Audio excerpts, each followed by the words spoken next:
c'est la colonisation qui est mauvaise en elle-même. Non, mais Alain, il faut du temps pour lever les malentendus. Ce que nous avons fait en Algérie ressemble à ce qui a été fait en Afrique du Sud. Eh ben, c'est ce que je dis. Mais ce que nous avons fait en Algérie, nous Français, nous ne l'avons fait qu'en Algérie. La colonisation dans l'histoire coloniale française de l'Algérie est un cas unique. Alors, c'est une. Attends, je finis. Non, je finis. C'est une colonie de peuplement. On ne peut pas le comparer à Madagascar, parce que là, on dit des trucs. Madagascar. Nous tuons entre 80 et 100 000 personnes en réprimant un mouvement de révolte entre 1947 et 1948. Oui. Les Malgaches fêtent spécifiquement cette tuerie tous les 29 mars. Il y a un jour de deuil qui stigmatise la conduite des Français. Savez-vous comment les historiens appellent cette période? L'oradour malgache. Oui, bah oui. Ah oui, eh ben oui. Mais le mot d'oradour, il n'y a pas que moi qui l'emploie. Jean-Michel, la colonisation algérienne, pour revenir là-dessus, c'est une colonisation unique dans l'histoire coloniale française. Nous avons tué en Algérie comme nous n'avons pas tué. Oui, mais Jean-Michel, ça s'est passé comme ça, c'est ce que dit Alain, dans l'histoire de la colonisation.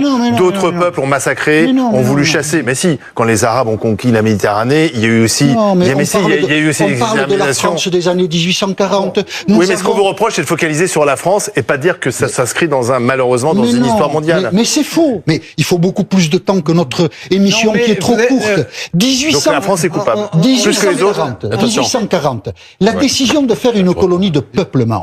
Parce que la France conquiert Alger en 1830 et ne sait pas quoi faire de cette conquête. Et en 1840, on décide, on envoie 100 000 soldats que nous allons remplacer les Algériens qui sont sur la terre par des gens qui viennent d'Europe. Ça, c'est pour l'histoire coloniale française unique. Espagnol, italien et français. Et c'est la France de 1840.